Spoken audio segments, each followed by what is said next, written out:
ہم یہ نہیں کہہ رہے کہ آپ قرآن مت پڑھیے. جیسے کچھ لوگ بولتے ہیں کہ کچھ دیوبندی جو فکر کے لوگ ہیں وہ قرآن پڑھنے سے روکتے ہیں کہ بھائی قرآن نہیں پڑھو, بھائی دین مت پڑھو, تاکہ ان کی چودراہٹ چلتی رہے.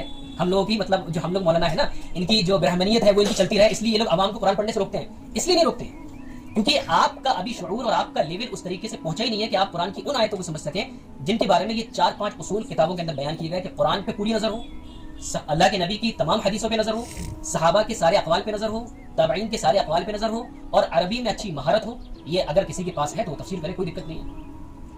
اچھا, ایک سوال کا جواب دیجیے کہ سارے صحابہ میں مفسر کا لقب کس صحابی کو دیا گیا؟ مولانا لوگ نہیں, مفسر تفسیر کے ایکسپرٹ کن صحابی کو کہا گیا؟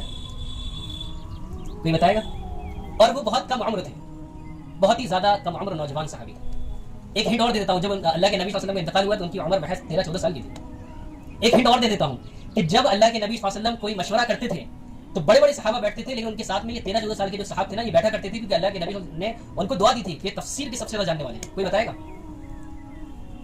کوئی نہیں بتائے گا. نہیں ہے. عبداللہ بن عباس رضی اللہ عنہ ہے. عبداللہ بن عباس رضی اللہ عنہ کو اللہ کے نبی صلی اللہ علیہ وسلم نے باقاعدہ دعا دی تھی. کیا دعا دی تھی؟ اللہم علمہ التأویل وفقہہ فی الدین. یا اللہ اس کو تفسیر کا علم عطا فرما اور دین کی سمجھ عطا فرما.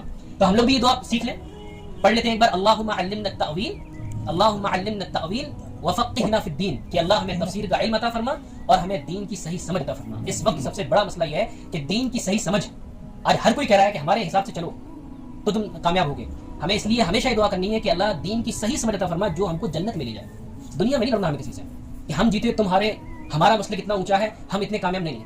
ایسے دین کی اللہ ہمیں سمجھ عطا کرے جس سے ہم جنت میں جانے والی بن جائیں. اللہ تعالی ہم سب کو سمجھنے اور عمل کی توفیق عطا فرمائے.